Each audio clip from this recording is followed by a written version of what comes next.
Assalamualaikum warahmatullahi wabarakatuh. Saya Kenisha Aulia Pujakmal dari Sejarah B. Dalam video kali ini saya ingin menjelaskan kepada teman-teman semua gimana sih kondisi pendidikan pasca COVID-19. Langsung aja kita mulai ya. Pada tanggal 2 Maret 2020, Presiden Republik Indonesia menyatakan bahwa penyebaran COVID-19 sudah sampai ke negara Indonesia, yang mana ditandai dengan ditemukannya 2 kasus positif COVID-19 di Indonesia.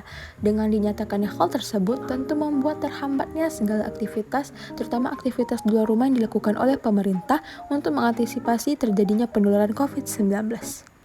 Segala upaya dilakukan oleh pemerintah untuk menurunkan angka penularan COVID-19.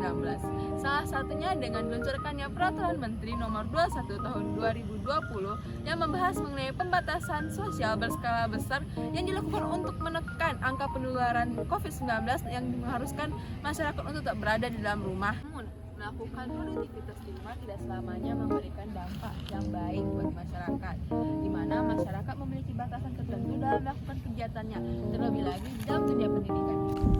COVID tidak hanya memberikan dampak negatif bagi sektor ekonomi dan kesehatan, namun juga terhadap pendidikan dan pembelajaran, di mana hampir seluruh negara memilih untuk menutup sekolah hingga perguruan tinggi, sehingga sekolah memberikan libur kepada siswa guna meminimalisir penyebaran COVID-19.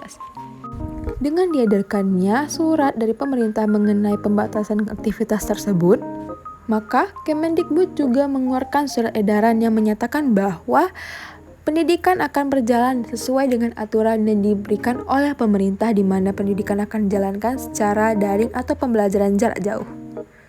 Adanya pembelajaran secara daring ini sendiri memberikan dampak yang baik dalam menurunkan angka penularan COVID-19. Namun satu sisi, pembelajaran secara daring justru menyebabkan loss learning bagi para peserta didik dikarenakan kurangnya pengawasan daripada guru dalam proses pembelajaran. Memang pembelajaran secara daring dianggap sangat efisien, di mana kondisi pandemi tidak memungkinkan siswa untuk belajar tatap muka.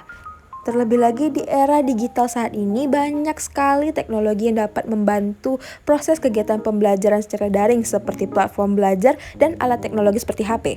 Tiga skenario yang dilakukan pemerintah dalam proses pembelajaran pasca COVID-19. Yang pertama itu adalah pengurangan kapasitas di dalam kelas. Yang kedua adalah penggabungan proses pembelajaran secara daring dan tatap muka. Yang ketiga adalah siswa dibiarkan untuk memilih mata pelajaran yang diinginkan untuk dipelajari secara daring ataupun tatap muka. Dapat 3 faktor yang mempengaruhi keberhasilan dari pembelajaran pasca COVID-19. Yang pertama itu adalah peranan guru, orang tua, dan murid itu sendiri, yang akan saya jelaskan sebagai berikut. Guru merupakan penyelenggara pembelajaran, di mana perannya sangat penting dalam membentuk kondisi pembelajaran agar tetap berjalan kondusif. Sementara orang tua berperan dalam mempengaruhi kesuksesan pembelajaran siswa melalui pola asuh yang orang tua berikan. Kemudian siswa harus dapat menunjukkan rasa disiplin tingginya terhadap pembelajaran diberikan sehingga dapat memperlihatkan kesiapan siswa untuk belajar.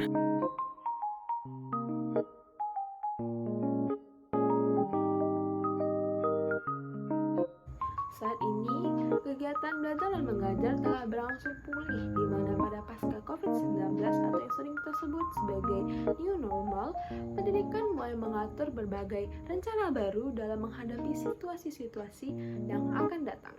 Fokus pendidikan saat ini ialah memulihkan kembali potensi belajar siswa, terlebih dengan diterbitkannya kebijakan baru, yaitu kurikulum merdeka atau yang disebut juga sebagai kurikulum 2022, yang dibuat dengan maksud mengembalikan kembali potensi-potensi siswa yang terpendam selama COVID-19 berlangsung.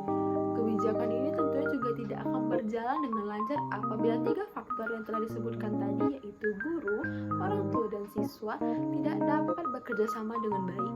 Oleh karena itu diperlukannya pengendalian guna memperoleh efektivitas dan efisiensi dalam proses pembelajaran. Saya sangat berharap pendidikan kita dapat terus membentuk bibit-bibit unggul sebagai calon penerus bangsa, termasuk kamu yang sedang menonton video saya. Baik, saya